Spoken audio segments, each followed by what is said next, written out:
Antes de mais nada, pessoal, sejam todos muito bem-vindos a esse que é o nosso fascículo de número 14. É o fascículo onde a gente encerra a nossa participação desse projeto maravilhoso. E projeto esse, né, que eu já venho desde 2019 fazendo parte. Tive a oportunidade de ir presencialmente até Sobral nessa ocasião. E depois, tanto no ano passado, 2020, quanto agora 2021, desta maneira aqui, né, por meio de live, tá? Quero, antes de mais nada, agradecer a todos, né, e todas envolvidos, equipe técnica, os apresentadores, os professores, né, dizer que é uma imensa alegria sempre poder participar de projetos que têm essa finalidade, né, de tornar a educação mais democrática, a educação mais acessível. Tudo bem? Então vamos nessa? Então, mais uma vez, bom dia a todos vocês. Sou o professor Davis Poço de Biologia, aqui da Organização Educacional Farias Brito e também do FB Online. E é com muita alegria que a gente começa então a falar do fascículo 14, né, o fascículo Habilidades Enem, de número 14. É importante lembrar, eu sei que a gente costuma falar isso nos vídeos de resolução, né? Mas a nossa ideia aqui é justamente promover a resolução das questões de acordo com as competências e habilidades envolvidas lá na matriz de referência do Enem, né? Então, a gente, no caso aqui, não faz a seleção das questões ou pelo ano de aplicação ou pelo assunto, e sim a gente faz de acordo com a competência e habilidade envolvida. Tudo bem? Nesse caso, a gente começa já de cara com o que, professor? A gente começa com a primeira questão, que tem aí a competência 4 e a habilidade 16. Vamos falar um pouquinho sobre essa competência e habilidade? Olha só, a competência 4, ela está associada a compreender interações entre organismos e ambiente, em particular aquelas relacionadas à saúde humana, relacionando conhecimentos científicos, aspectos culturais e características individuais. Dentro dessa competência, a gente vai falar sobre a habilidade 16, que diz assim, ó, compreender o papel da evolução na produção de padrões e processos biológicos ou na organização taxonômica dos seres vivos. Professor, em poucas palavras, né, o que a gente pode tirar como informações importantes daí? Quando ele fala em compreender interações entre organismos e ambiente, a gente está falando de múltiplos aspectos, né? Aspectos adaptativos, aspectos ecológicos, tá? E esses aspectos, eles influenciam diretamente na evolução e, consequentemente, a gente também acaba falando um pouquinho sobre a taxonomia. É muito importante lembrar que quando a gente fala em taxonomia, fala em sistemática, a gente está falando em classificar os seres vivos, tá? Associando a sua filogenia, ou seja, levando em consideração os seus aspectos evolutivos. Se a gente lembrar um pouquinho, puxar um pouquinho sobre o importante papel de Linneu na classificação dos seres vivos, a gente sabe que ele foi um cara muito importante, porque ele gerou uma padronização não só na classificação, como também trazendo aí as regras de nomenclatura científica. Mas quando Linneu propôs as suas ideias, Linneu ele se baseou em critérios anatômico-fisiológicos, tá? Hoje, a gente procura cada vez mais usar aspectos relacionados à evolução, relacionados à filogenia daquele grupo, para fazer uma classificação que possa partir de um grupo ancestral comum, né, mostrando como surgiram os grupos atuais. Tudo bem? Vamos então à primeira questão? Olha só, dentro dessa competência 4 e dessa habilidade 16, eu apresento para vocês aí do nosso material, né, justamente o exercício proposto 1, tranquilo? Você está assistindo essa aula com o material, não é isso? Se você não tiver o material, você consegue ter acesso. Se eu não me engano, acho que na descrição do vídeo a gente tem acesso aí ao material, tranquilo? A produção acabou de confirmar, então é isso mesmo, tá? Então, na descrição do vídeo você consegue baixar esse material. Porque, é claro, né, o ideal é que você possa ter esse material para você conhecer todas as questões que foram propostas, além, né, de também conhecer as competências e habilidades que estão envolvidas. Não só em biologia, né, o fascículo 14 tem biologia, tem física e tem química, porque ele justamente trata aí de ciências da natureza. Tudo bem? Lembrando que logo depois de biologia, a gente tem outras duas grandes feras aqui de ciências da natureza, né? Que são o professor Arilo, dentro lá da física, e o nosso querido amigo J. Façanha, dentro da química, tá? Então, Arilo na física, J. Façanha na química, e eu trazendo essa contribuição aqui, né? Dentro das ciências da natureza, tá? Vamos então para o proposto 1. Olha só. Algumas raças de cães domésticos não conseguem copular entre si, devido à grande diferença em seus tamanhos corporais. Ainda assim, tal dificuldade reprodutiva não ocasiona a formação de novas espécies, especiação. Essa especiação não ocorre devido ao ou a. Bem, primeiro eu queria começar aqui destacando esse termo que está entre parênteses, tudo bem?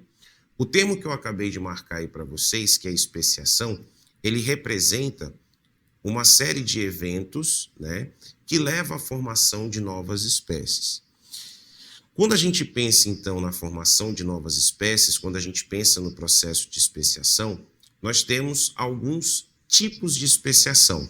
Aquela que é considerada a especiação mais comumente trabalhada em questões e que talvez seja realmente a responsável, na grandíssima maioria dos casos, pela formação de novas espécies, é a chamada especiação alopátrica. A especiação alopátrica é aquela que tem o seu start, que tem o seu início, com uma barreira geográfica, né? Ou seja, os indivíduos vão ser geograficamente separados por conta de uma barreira. E essa barreira geográfica, ela vai fazer com que eu gere dois subgrupos, né? Eu tinha um grande grupo, algum tipo de fenômeno, no caso natural, ou até algum fenômeno por ação antrópica, acaba dividindo essa grande população em dois subgrupos. Esses subgrupos agora não conseguem mais se relacionar entre si, e com o passar dos anos, e aí a gente fala em muitos e muitos anos, né? Esses dois subgrupos, eles vão cada vez mais interagindo, os indivíduos de cada subgrupo, né, entre si, mas eles vão perdendo, né, a capacidade aí de manter entre eles o que a gente chama de fluxo gênico, né? Quando por alguma razão a gente, ao final do processo, chegar a formar, então, uma barreira reprodutiva, um isolamento reprodutivo, a gente, então, diz que foi consolidado aquilo que a gente chama de especiação. Então, professor, quer dizer que na especiação, obrigatoriamente, eu preciso ter esse processo que você falou, que é o isolamento reprodutivo? A resposta é sim. Então, esse isolamento reprodutivo, ele é uma condição. E aqui a gente percebe que na questão ele fala sobre as raças, né? As raças que a gente também chama tecnicamente de subespécie. Então, quando a gente pensa nos cães, a gente vê uma grande diversidade de tamanhos, né? Grande diversidade de formas, mais peludinhos, menos peludinhos, né? Mas ele fala assim, que mesmo a gente tendo os cães que têm uma diferença muito grande de tamanho, a gente pode, por exemplo, associar um Golden a um Pinscher, por exemplo, né? Mesmo assim, o fluxo gênico é mantido. Aí você fala assim, mas professor, por que que a gente ainda, mesmo assim, a gente não tem a consolidação de uma nova espécie? Porque apesar desses caras não cruzarem de forma direta, eles acabam fazendo cruzamentos com outras variedades que são de porte médio, e com isso o fluxo gênico acaba por continuar. Então, as raças, elas representam, né, vamos dizer assim, um processo relativamente iniciado de especiação. Mas a gente não considera que houve a consolidação da especiação. Por quê, professor? Porque não houve o isolamento reprodutivo. Então, dessa forma, olha só, essa especiação não ocorre devido ao ou a. Se a gente, então, observar a alternativa A, ele fala oscilação genética das raças. Na verdade, a especiação não ocorre, não é por conta da oscilação genética das raças. Na verdade, a oscilação genética das raças é que as mantém diferentes umas das outras, né? Tanto é verdade que para eu garantir com que essas oscilações ou com que essas diferenças sejam mantidas, o ideal é que eu faça os cruzamentos específicos das raças, né? Ou seja, eu faço o cruzamento de, os exemplos que eu citei, né? De um Golden com um Golden, de um Pinscher com um Pinscher. Então, isso vai manter essas oscilações, né? Que ele sugere ao longo das gerações.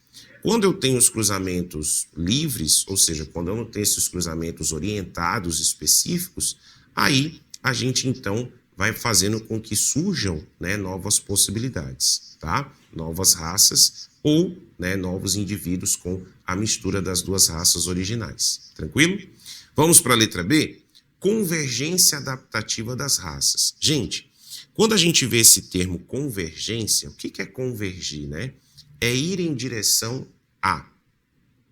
Ele está trazendo para a gente um conceito que é o que explica a formação dos chamados órgãos análogos, tá?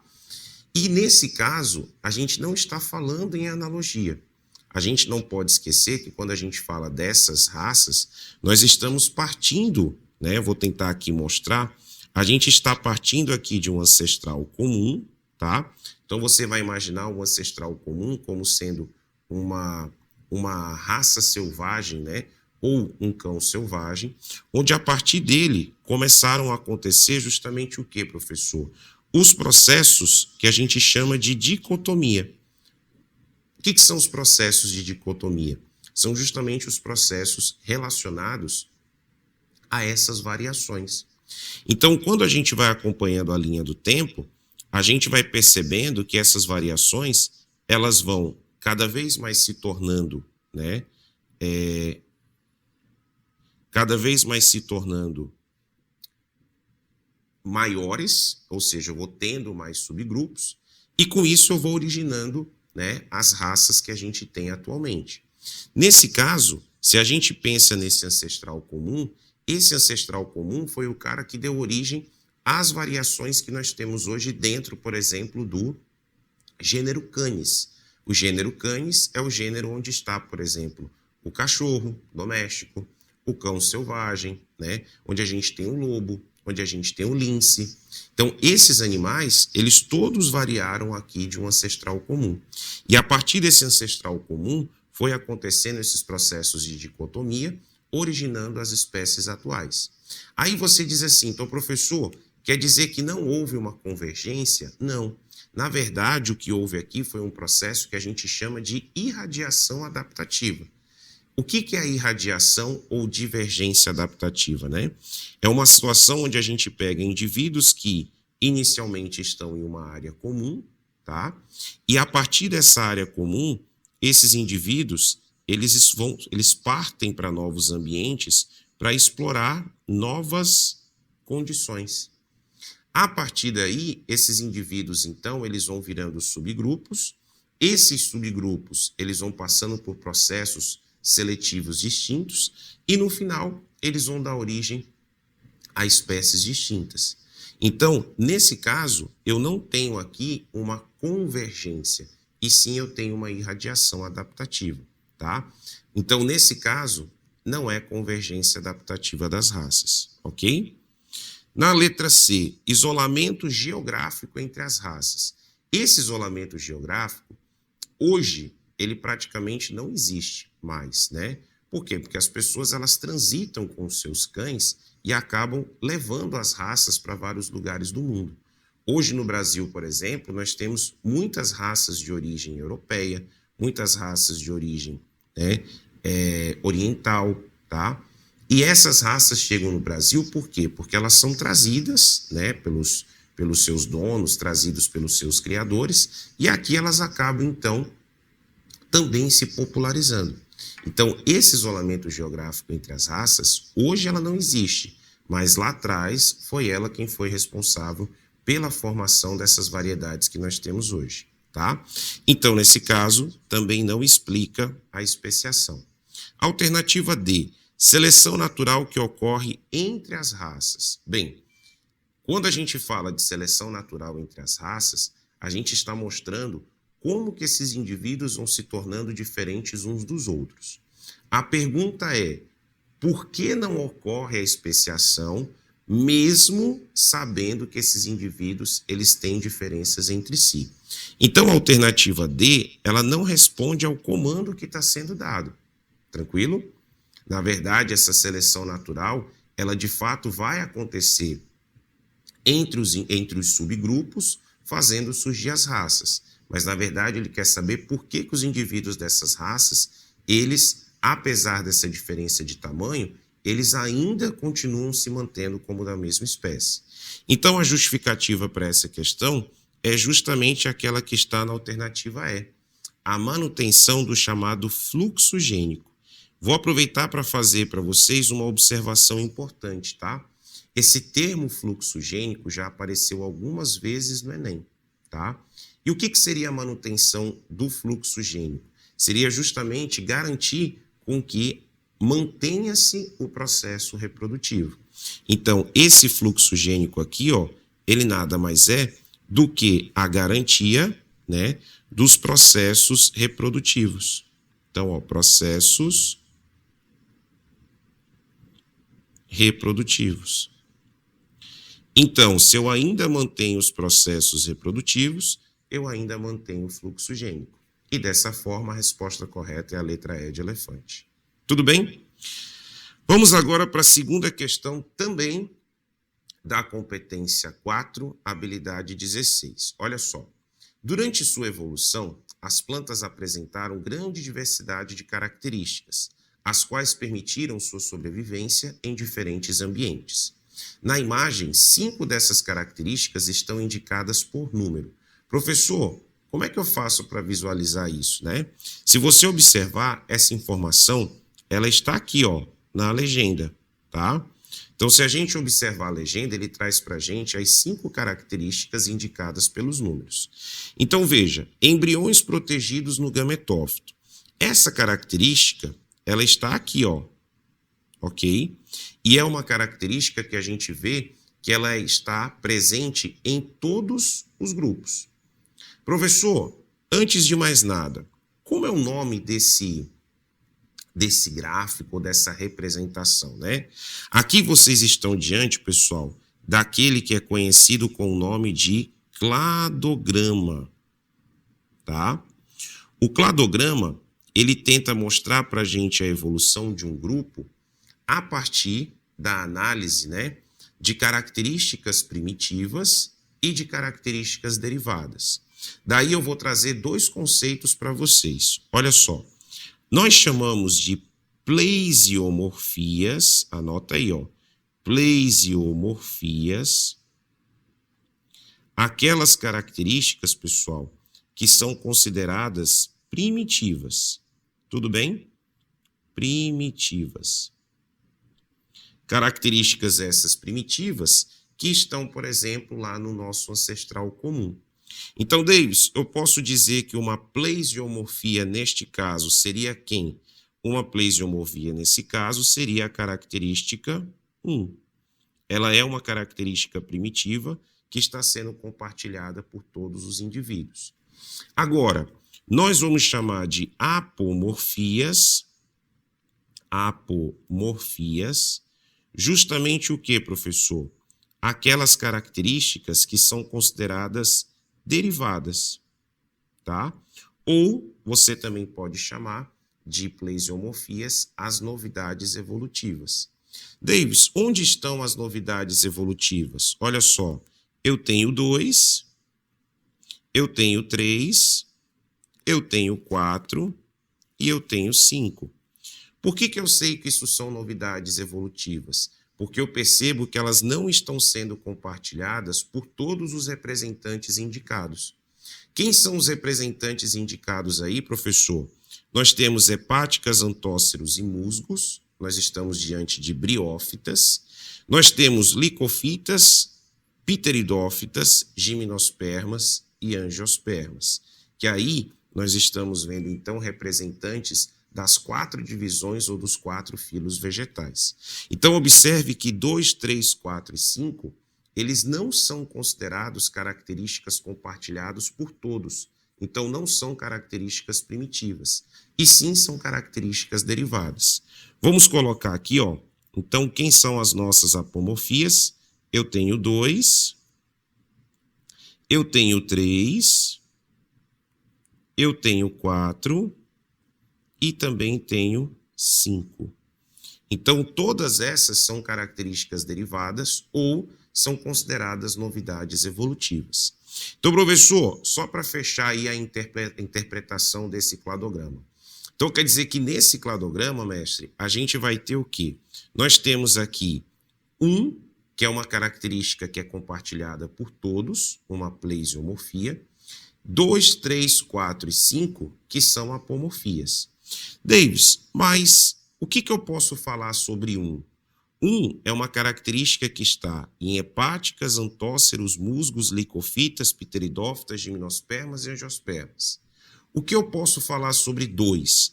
2 é uma característica que não está em hepáticas, antóceros, musgos, mas está em licofitas, pteridófitas, gimnospermas e angiospermas. Vamos só relembrar quem é 2? 2 seriam os vasos condutores verdadeiros, os tecidos condutores verdadeiros. Então, eu posso dizer que esse pessoal todinho aqui, ó, que não apresenta 2, são considerados indivíduos avasculares. Tudo bem? Por quê? Porque não tem vasos condutores. Tranquilo? Neles, o transporte de substâncias ocorre lentamente.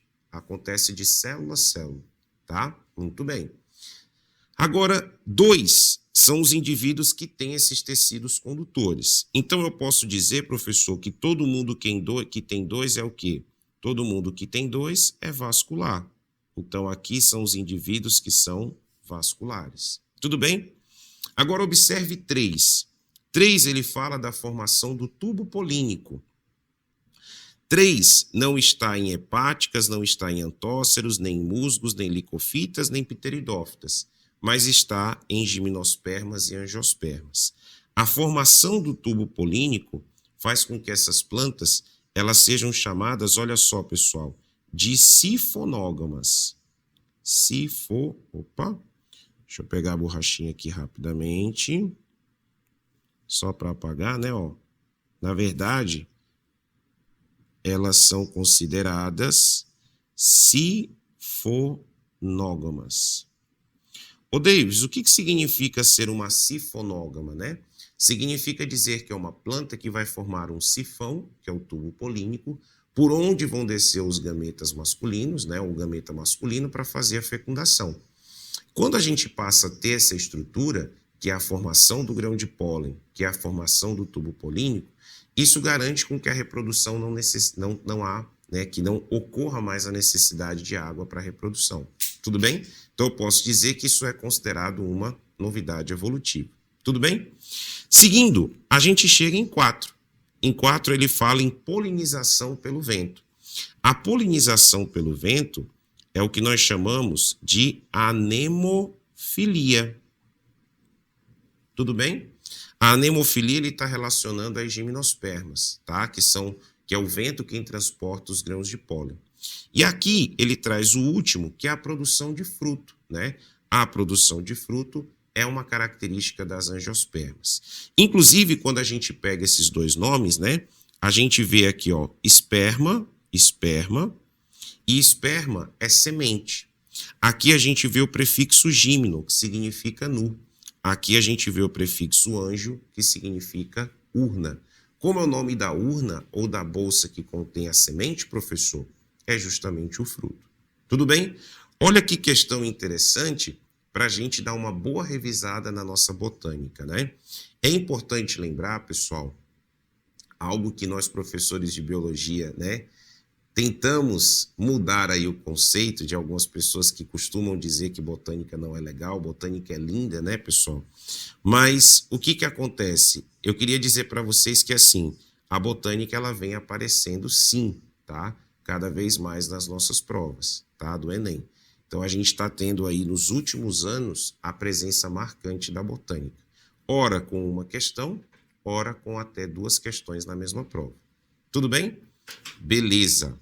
Dando sequência, moçada, a gente vai agora então para o comando. Ó, a aquisição evolutiva que permitiu a conquista definitiva do ambiente terrestre pelas plantas está indicado pelo número, né?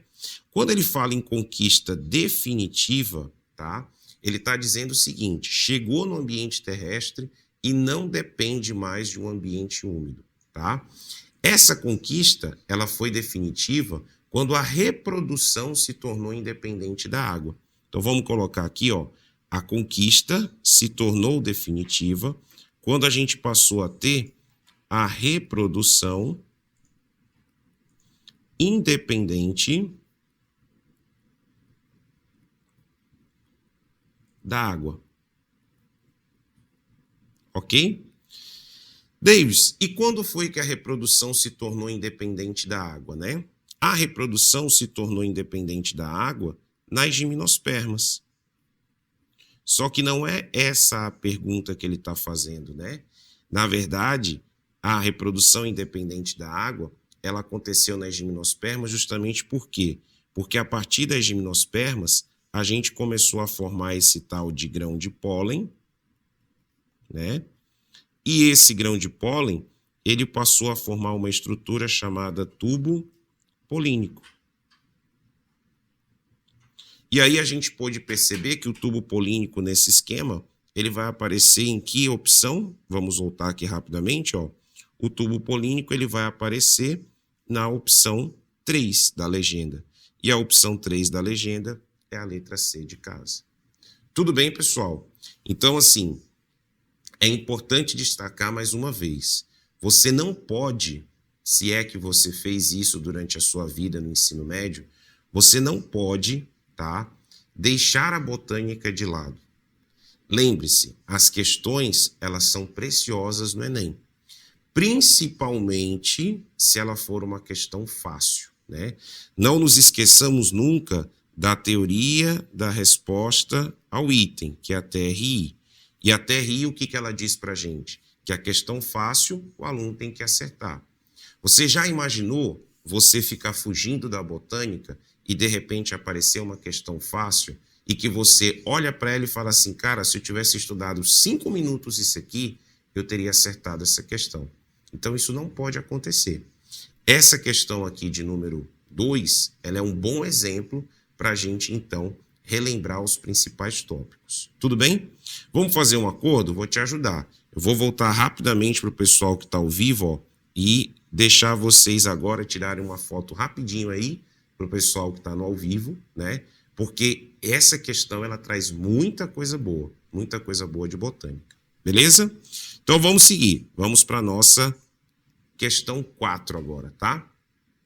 Acredita-se que os olhos evoluíram de órgãos sensores de luz para versões que formam imagens, ou seja, eles deixaram de ser apenas estruturas fotossensíveis e passaram a ser estruturas formadoras de imagens. O olho humano atua como uma câmera, coletando, focando e convertendo a luz em sinal elétrico, que é traduzido em imagens pelo cérebro. Mas, em vez de um filme fotográfico, é uma retina que detecta e processa os sinais, utilizando células especializadas. Moluscos cefalópodes, como as lulas, os polvos, as sépias, os náutilos, possuem olhos semelhantes aos dos humanos, apesar da distância filogenética. A comparação dos olhos mencionada representa um tipo de evolução o quê? Gente, nessa questão 4, a gente vai explorar algo que eu trabalhei na questão de número 1. Tudo bem? Como assim, professor? Quando a gente vem na linha evolutiva da evolução, né, na linha evolutiva da zoologia, a gente então passa por quais grupos animais, né? Nós vamos ter lá os nossos queridos poríferos, os nossos queridos quinidários, os plateumintos, os nematódios, os moluscos, os anelídeos, os artrópodes, os equinodermos, e aí a gente chega no nosso filo, que é o filo cordata. Tudo bem? Então, esses são os 9 filos da linha evolutiva animal. Olha que interessante. Ele está dizendo para a gente, ele está dando para a gente uma informação que é a seguinte, ó. ele está dizendo assim, que tanto o olho humano, nós que somos cordados, tá? É um olho complexo, como também o olho do molusco, no caso o molusco cefalópode, também é um olho complexo. Um olho tão complexo quanto o nosso. Tudo bem? Só que eu quero chamar a atenção de vocês para essa distância evolutiva. Eu estou aqui neste grupo de invertebrados, que são os moluscos, e eu estou comparando essa característica nesse outro grupo. Só que detalhe importante, além desse olho complexo não ser típico de todos os moluscos, ele não está presente em anelídeos, então vamos só destacar aqui, ó, ele não está presente em anelídeos, ele não está presente em artrópodes, ele não está presente em equinodermos e ele também não está presente em cordados. Então a gente pode dizer que esse olho que a questão está tratando, ele teve um processo evolutivo independente. Aí você diz, como assim, professor? Um processo evolutivo, uma origem independente, né? Significa dizer que eles não estão presentes no ancestral comum de todos. Logo, a gente não pode dizer que nessa evolução a formação desses olhos representa um processo de homologia. Se não é um processo de homologia, eu já posso destacar aqui, ó, descartar a letra B, tá? Eu já posso descartar também a letra C, porque eu disse lá na questão de número 1 que quem explica homologia é, né, a evolução divergente. A letra D eu tenho que descartar de qualquer forma. Por quê, professor? Porque evolução não é progresso. Evolução não é melhoria. Eu costumo dizer que evolução biológica é diferente da evolução tecnológica, né? Então, quando você pega, por exemplo, a evolução dos celulares, então aqui, ó, a gente tem um aparelho celular, tudo bem?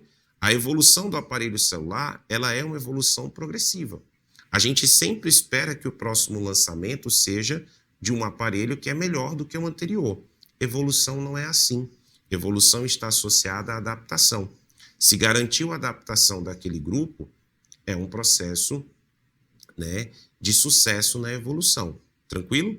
Agora, então, a gente tem duas alternativas, aleatória e convergente.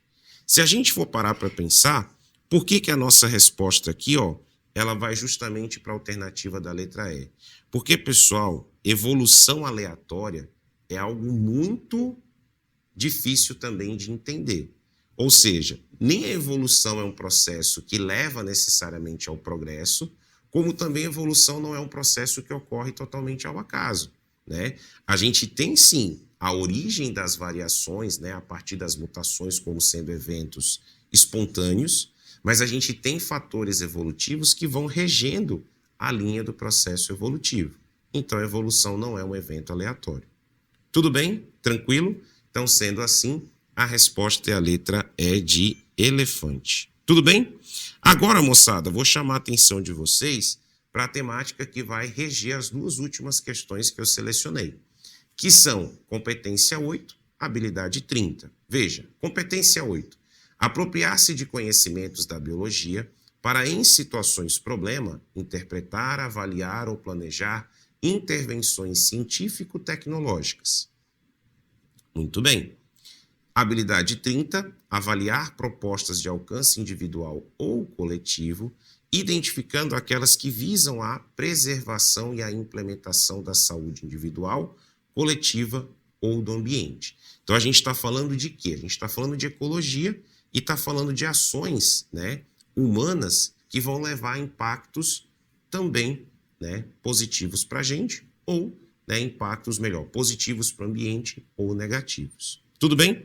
Mas a ideia é visar a preservação e a implementação da saúde individual, coletiva do ambiente. Então, ou nós vamos encontrar uma questão que trata de um problema e, na sequência, as alternativas tratam de soluções, ou a gente vai tratar diretamente de uma questão que fala de uma inovação que gera um benefício ambiental. Tudo bem? Seguindo assim, chegamos à questão P5. Euphorbia mili é uma planta ornamental amplamente disseminada no Brasil e conhecido como coroa de Cristo. Acredito que você já deva ter visto, né?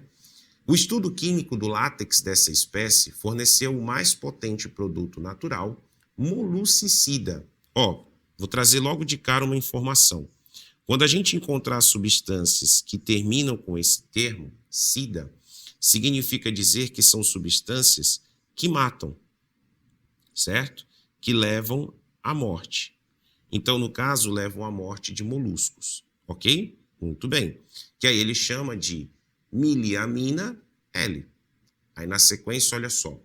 O uso desse látex em água infestada por hospedeiros intermediários tem potencial para atuar no controle de... Bem, ele está dizendo que se eu aplicar essa substância, tá, em água infestada de hospedeiros intermediários, ela vai gerar um impacto positivo.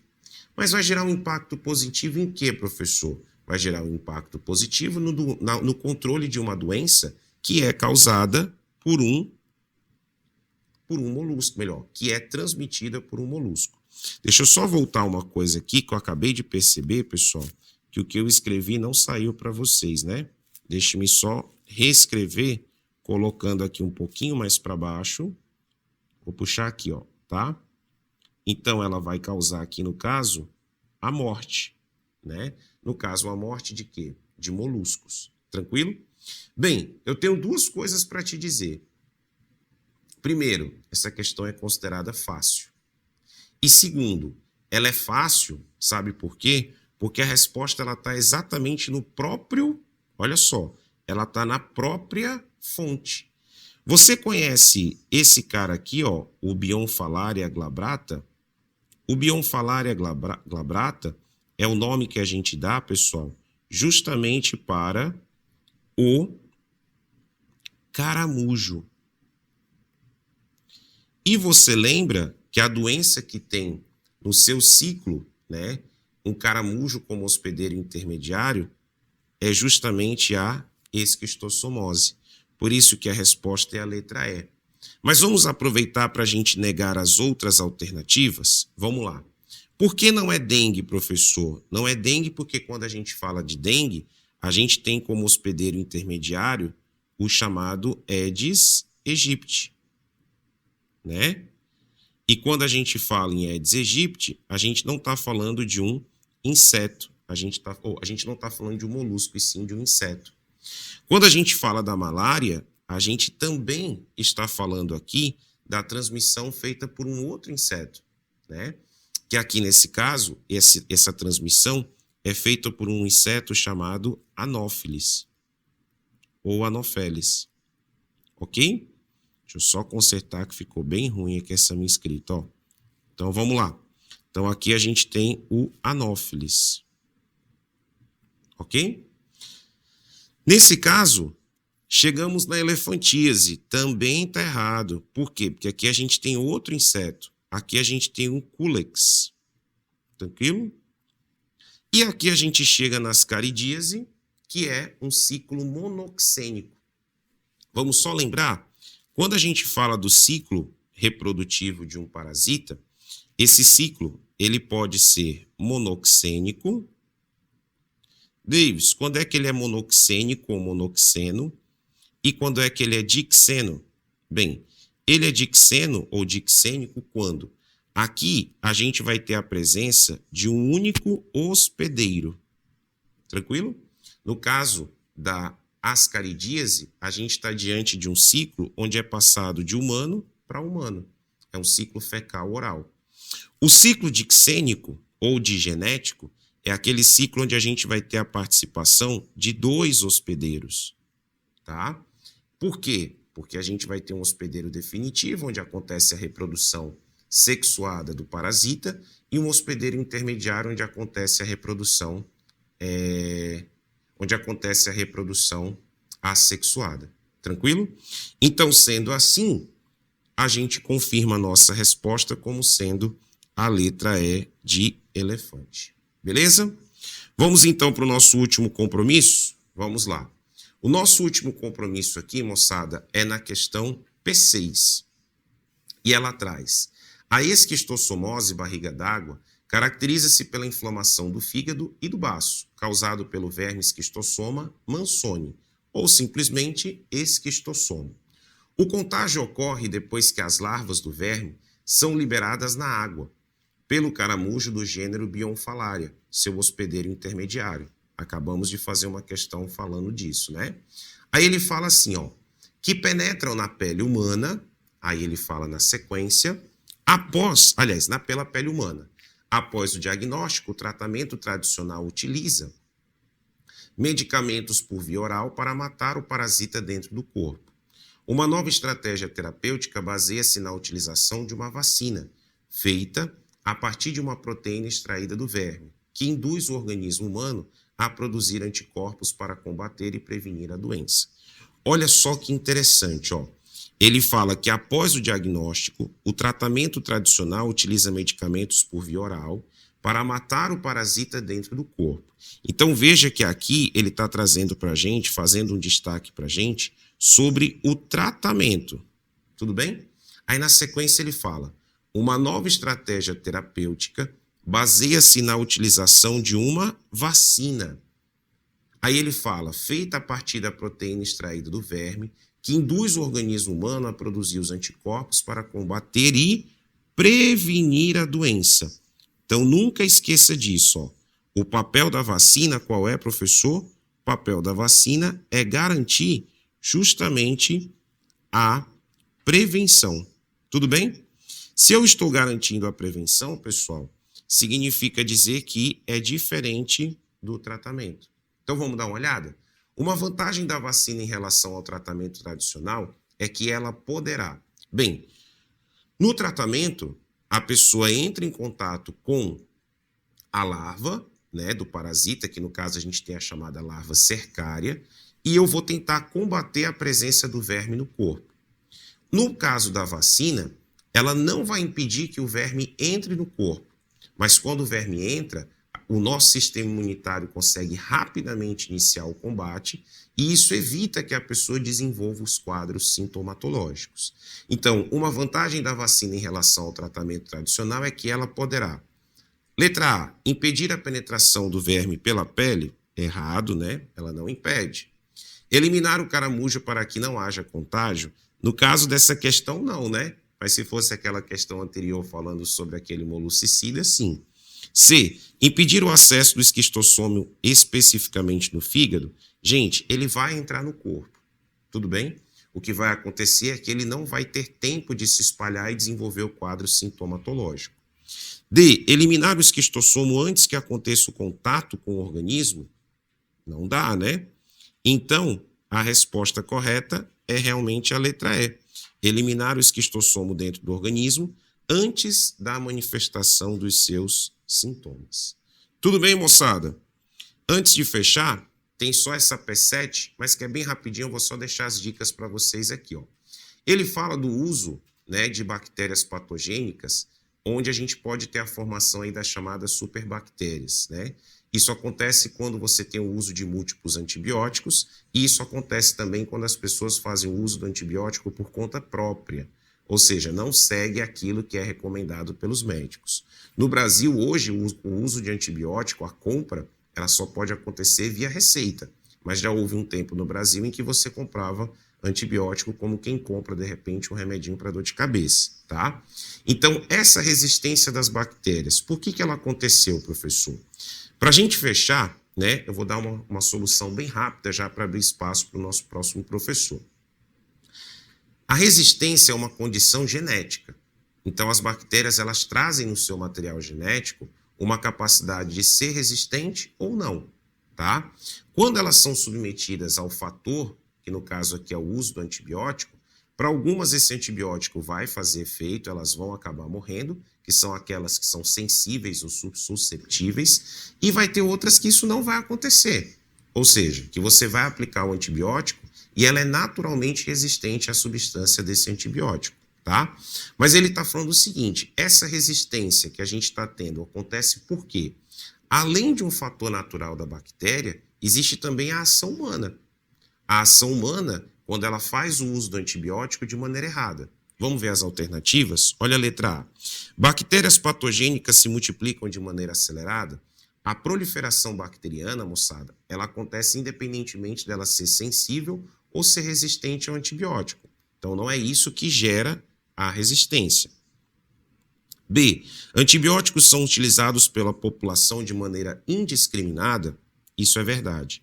Sabe uma prática que, infelizmente, algumas pessoas têm? É do médico passar o antibiótico para um determinado número de dias, tá? Normalmente passar junto o anti-inflamatório, a pessoa começar a fazer o uso desse antibiótico e desse anti-inflamatório, começar a sentir resultados de melhora e simplesmente abandonar o tratamento. Aí ela guarda os antibióticos que restaram e no outro caso que ela acha que precisa novamente usar o antibiótico, ela nem vai ao médico, ela usa o antibiótico por conta própria. É importante lembrar que não é só a questão da dosagem diária, e sim também a quantidade de dias.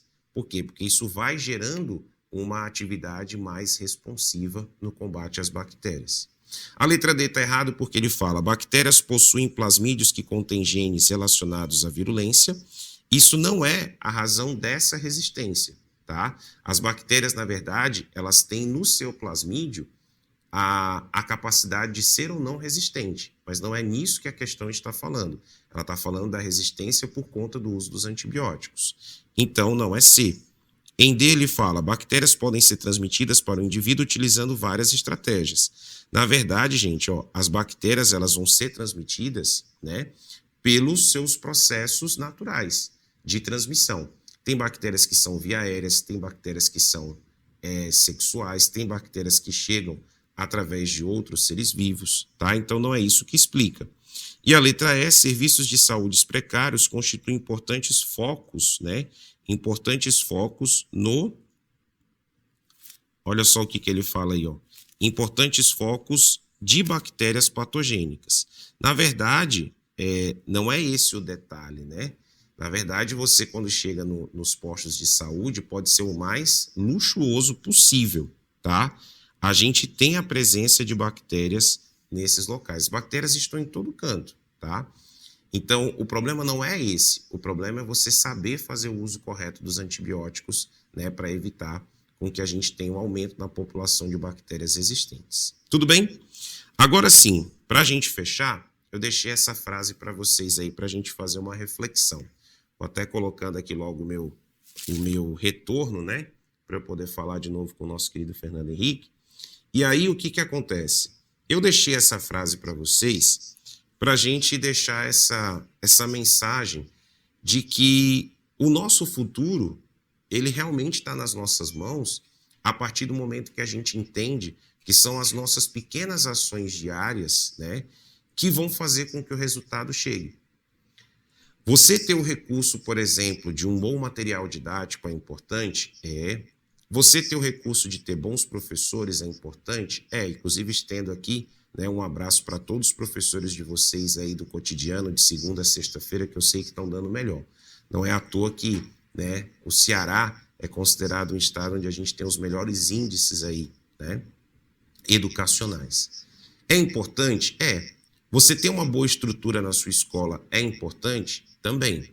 Mas quem faz a diferença, pessoal, somos nós. Né? Se eu te entrego um bom livro e você não lê, se o professor vai dar a sua aula e você não presta atenção, né? Se sua escola te oferece os recursos, mas você não vai nem atrás de uma boa biblioteca, de uma boa alimentação, nem nada, isso não vai te garantir, né, o resultado. Quem vai garantir o seu resultado é realmente o seu dia a dia, né, o que você faz no cotidiano. Tranquilo? Então, com isso eu deixo aqui minha mensagem final, deixo meu agradecimento e abro agora para você, meu amigo Fernando Henrique.